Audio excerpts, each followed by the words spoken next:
ಅನುಸರಿಸಿ ಕ್ಷೀರ ಸಾಗರವನ್ನು ಸೇರುತ್ತದೆ. ಅಂದ್ರೆ ಶ್ರೀಮನ್ನಾರಾಯಣನ ಪದಾರವಿಂದದಲ್ಲಿ ಐಕ್ಯವಾಗುವುದಕ್ಕೆ ಈ ಸಂಗ್ರಹ ಆದ ಕಾರಣ. ಬನ್ನಿ ನಾವು ಹೋಗುತ್ತಿರುವ ಎಲ್ಲಿಗೆ? ಶ್ರೀರಾಮಚಂದ್ರನ ಸನ್ನಿಧಾನಕ್ಕೆ.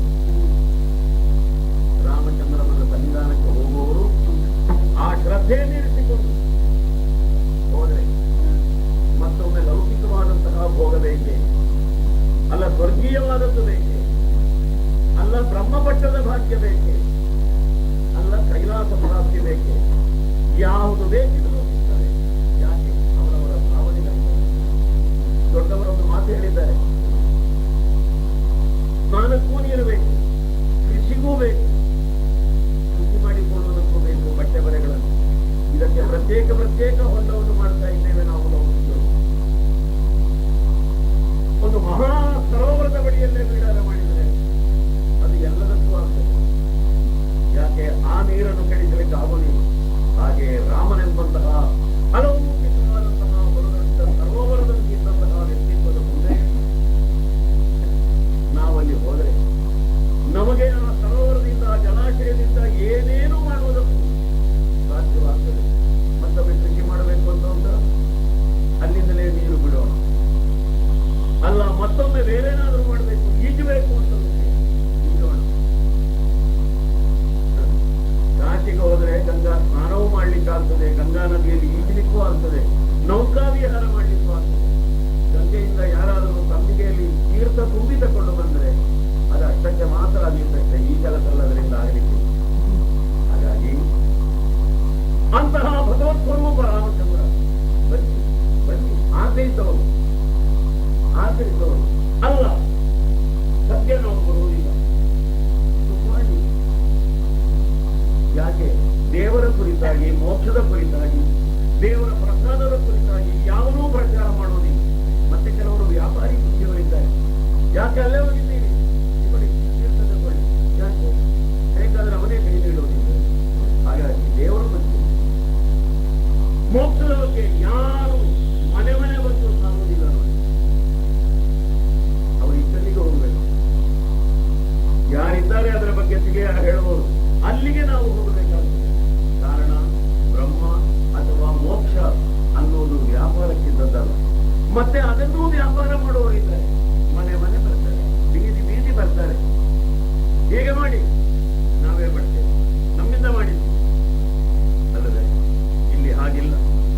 ಸ್ವಯಂ ಮೋಕ್ಷ ಬೇಕು, ಆನಂದ ಬೇಕು ಎಂಬವರು ನನ್ನನ್ನು ಅನುಸರಿಸಿ ನಾನು ಪಡೆಯುತ್ತೇನೆ, ನಿಮಗೂ ಪಡೆಯುವಂತಹ ಸಂದರ್ಭವನ್ನು ಕಲ್ಪಿಸುತ್ತೇನೆ. ಇಲ್ಲದಿದ್ದವರು ಮನೆಯಲ್ಲಿ ಉಳಿಯಿರಿ. ಸಾರಥಿ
ಒಂದೇ ರೀತಿ ತಿಳ್ಕೊಳ್ಳುವುದು ಇತರರ ಸ್ವಭಾವ.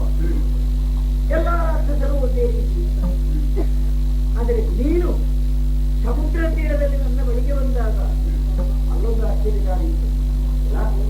ರಾಕ್ಷಸರಲ್ಲಿಯೂ ಇದ್ದವರಿದ್ದಾರಲ್ಲ, ರಾಮ ರಾಮ ರಾಮ ಅಂತ ಧ್ಯಾನಿಸುತ್ತಾ ಬಂದು ನನ್ನ ಪಾದಮೂಲಕ್ಕೆ ಬಂದು ಬಿದ್ದೆಯಲ್ಲ. ಆಗ ನಮ್ಮವರಿಗೆಲ್ಲ ಆಶ್ಚರ್ಯವಾಗಿದೆ.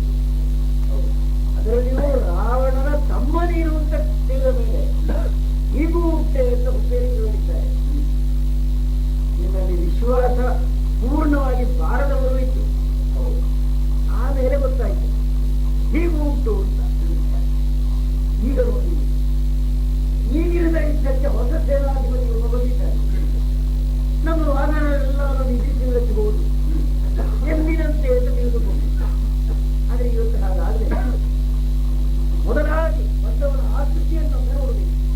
ಹಾಗೆ ಹಿಮಾಲಯಕ್ಕೋ ಇಂದ್ಯಕ್ಕೋ ಕೈಕಾಲು ಮೂಡಿದರೆ ಅದು ಚಲಿಸಲು ಪ್ರಾರಂಭ ಮಾಡಿದರೆ ಏನಾಗಿತ್ತು ಹಾಗೆ ಸಾಧಿಸ್ತಾ ಇತ್ತು. ಇದು ಕಾವ್ಯವಾಣಿ ಅಲ್ಲ, ಏನಯ್ಯ ಎಂತಹ ಆಕೃತಿ ಇದೆ, ಇಂತಹ ವಿಶಾಲವಾದ ಕಾಯ ನಾವು ಕಂಡಕ್ಕಿಲ್ಲ. ಕೆಲವು ಮಂದಿ ರಾಕ್ಷಸರಿಗೆ ಒಂದು ತಲೆಗೆ ಬದಲಾಗಿ ಎರಡಿದ್ದದ್ದುಂಟು, ಮೂರಿದ್ದದ್ದುಂಟು, 10 ಪ್ರತ್ಯಕ್ಷವಾಗಿದೆ. ವಿಕೃತವಾದ ಅಂಗಾಂಗಗಳು ಇದೆ. ಶರೀರದ ಆಕೃತಿ ಪ್ರಾಯಶಃ ಇದ್ದಾದ ಕಂಡಕ್ಕಿಲ್ಲ. ಆ ಆಕೃತಿಯಿಂದಲೇ ಒಂದು ರೀತಿಯ ಗಾಂಭೀರ್ಯ, ಭಯ ಹುಟ್ಟಿಸ್ತದೆ. ಆಮೇಲೆ ಅವನು ಮಾಡಿದ ಯುದ್ಧದ ನಮ್ಮಲ್ಲಿದ್ದ ವೀರಾಧೀರರು ಸುಗ್ರೀವ, ಅಂಗದ, ಜಾಂಬವ, ಹನುಮ ಮೊದಲಾದವರೆಲ್ಲ ಇವನ ಮುಂದೆ ನಿಲ್ಲಲಾರದು.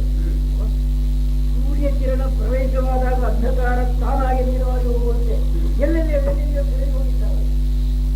ಎಲ್ಲಿ ದುಪ್ಪಚ್ಚಾಗಿ ನನಗೆ ಆಶ್ಚರ್ಯ. ಒಂದೇ ಸಲ ಗೊತ್ತಾದರೆ ಒಳ್ಳೆದಿತ್ತು. ಇಂಥವರು ಎಷ್ಟು ಬಂದಿದ್ದಾರೆ ಈ ಲಂಕೆಯಲ್ಲಿ ಅಲ್ಲ, ಇವನ್ ಯಾರು? ಅದು ಮಾತ್ರವಲ್ಲ, ನೋಡಿದ್ರೆ ಗೊತ್ತಾಗುತ್ತದೆ. ರಾಕ್ಷಸ ಅಂತ ವಂಶಕ್ಕೆ ಆ ಕಡೆಯಿಂದ ಬಂದದ್ದರಿಂದ ಹೇಳಬಹುದೇ ಹೊರತು ಅವನ ಆಕೃತಿ ನೋಡು, ವೇಷಭೂಷಣ ನೋಡು. ಪರಮ ವೈಷ್ಣವನಂತೆ ತ್ರಿಪುಂಡಗಳನ್ನು ಧರಿಸಿದ್ದಾರೆ. ತುಳಸಿಯ ಹಾರವನ್ನು ಕಟ್ಟಡದಲ್ಲಿ ಹಾಕೊಂಡಿದ್ದಾರೆ. ಮುಖದಲ್ಲಿಯೂ ಕೂಡ ಒಂದು ರೀತಿಯ ಒಳ್ಳೆಯ ರೀತಿಯ ತೇಜಸ್ಸು, ರಾಕ್ಷಸೀಯವಾದಂತಹ ಕ್ರೌರ್ಯ ಕಾಣುವುದಿಲ್ಲ. ಹಾಗಾದರೆ ರಾವಣನಿಗೆ ಸಂಬಂಧಪಟ್ಟವನು ಅಲ್ಲ ನೀನು, ಅದು ಸಂದೇಹ ನನಗೆ. ಆದ್ದರಿಂದ ಇವರ ರಹಸ್ಯ ಏನು ಅಂತ ಗೊತ್ತಾಗಿದೆ. ಆಮೇಲೆ ಇವರನ್ನು ಇಳಿಸುವುದು ಹೇಗೆ ಅಂತ ನಾವು ತೀರ್ಮಾನಿಸಬಹುದು. ಅಯ್ಯ ಹೇಳಬಹುದೇ? ದೇವಾ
ಕೋಲಾಹಲವನ್ನುಂಟು ಮಾಡಿದ.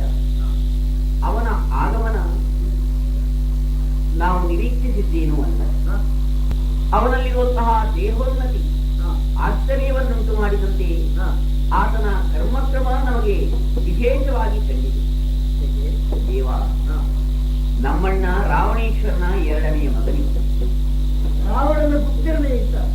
ಅತಿಕಾಯನೆಂದು ಈತನಿಗೆ ಅನುಗುಣವಾದ ಹೆಸರೇ ಆಯಿತು. ಅವನ ಮುಖದಲ್ಲಿ ಗಾಂಭೀರ್ಯವಿದೆ, ತೇಜಸ್ಸಿದೆ. ಆದರೆ ಪ್ರೌಢಿಯ ಇಲ್ಲ. ಸಾತ್ವಿಕ ಛಾಯೆ ಅಂತೇ ನಾನು ಕಾಣ್ತಾ ಇದ್ದೇನೆ. ಅವನ ಅಂತಸ್ಥವಾದ ಭಾವನೆಗಳನ್ನೇ ಆತನ ಮುಖದಲ್ಲಿ ವ್ಯಕ್ತೀಕರಿಸುತ್ತಿದ್ದಾನೆ.